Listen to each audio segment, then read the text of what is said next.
दोस्तों, इंसान के अंदर इंसानियत होना बहुत ज़रूरी है।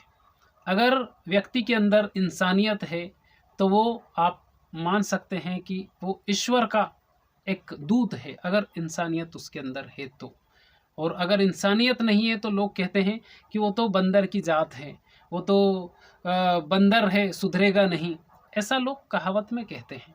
लेकिन एक बंदर के मरने पर एक गांव ने ऐसी मिसाल पेश की है जिसका हर कोई मुरीद हो गया है। एक ऐसी कहानी मैं आपको सुनाने वाला हूं जो कि मध्य प्रदेश के बुरहानपुर ज़िले के अम्बाडा गांव में ये घटना घटित हुई है, जिसके यानी कि उस गांव की हर जगह पे तारीफ हो रही है। उस गांव वालों ने एक ऐसी मिसाल पेश की है जिसके कारण हर कोई ये कहता है कि इंसानियत होना हमारे अंदर बहुत ज़रूरी है। क्या है कहानी? हम सभी इस कहानी से बहुत कुछ सीख सकते हैं और बहुत कुछ समझ सकते हैं।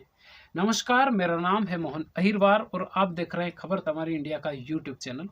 दोस्तों, आज की जो सच्ची कहानी है ये मध्य प्रदेश के बुरहानपुर ज़िले के ग्राम अम्बाडा की है। अम्बाडा गांव में कुछ साल पहले एक बंदर आया था और वो बंदर झुंड के साथ ही, उनका जो गिरोह रहता है उनके साथ ही रहता था। लेकिन वो बंदर ऐसा था कि वो सभी घरों में जाता था और सभी घरों में जाता था, लेकिन किसी को नुकसान नहीं पहुंचाता था। सबके साथ वो खेलता भी था।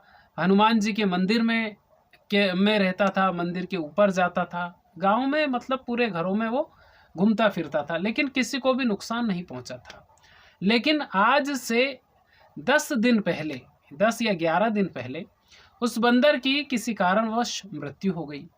और जब बंदर की मृत्यु हो गई तो उस गांव वालों ने, यानी अम्बाडा गांव वालों ने सोचा कि अब क्या करना चाहिए, क्योंकि बंदर सभी के घरों में जाता था, सभी का प्यारा था, बच्चों से भी खेलता था, बूढ़ों से भी खेलता था, लेकिन किसी को नुकसान नहीं पहुंचाता था।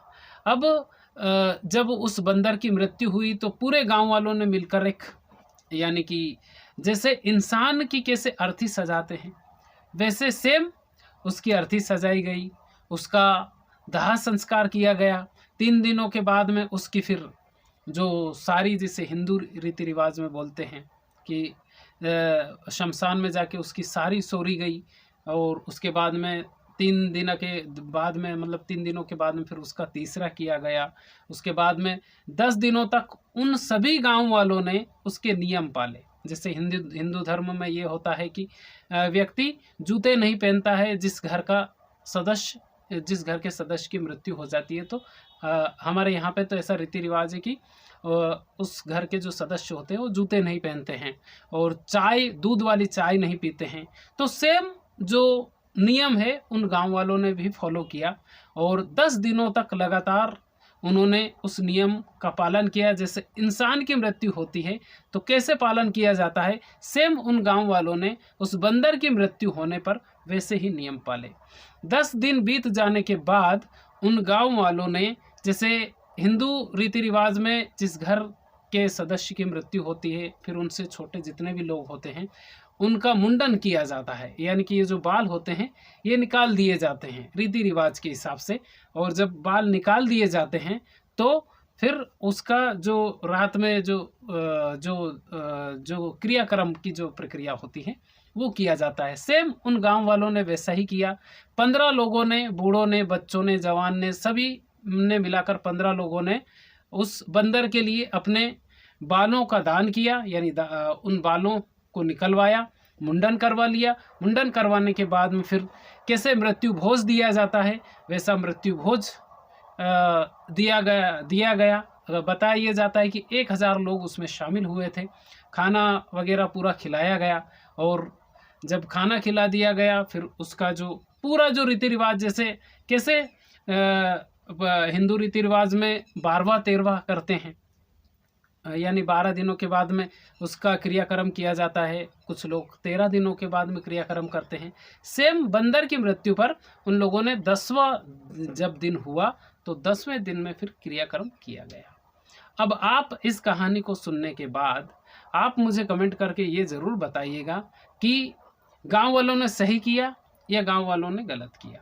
क्योंकि अगर एक नज़रिए से देखें तो गांव वालों ने एक इंसानियत की मिसाल पेश की क्योंकि जानवर के मरने पर इतना कुछ करना ये बहुत बड़ी बात है।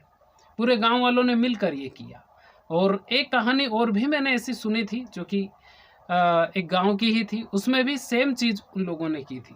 तो ये कुछ गांव के जो लोग होते हैं, यानी गिने चुने ही गांव हो सकते हैं ऐसे, जो कि इंसानियत की मिसाल पेश करते हैं। अम्बाडा गांव के लोगों ने एक इंसानियत की मिसाल पेश की।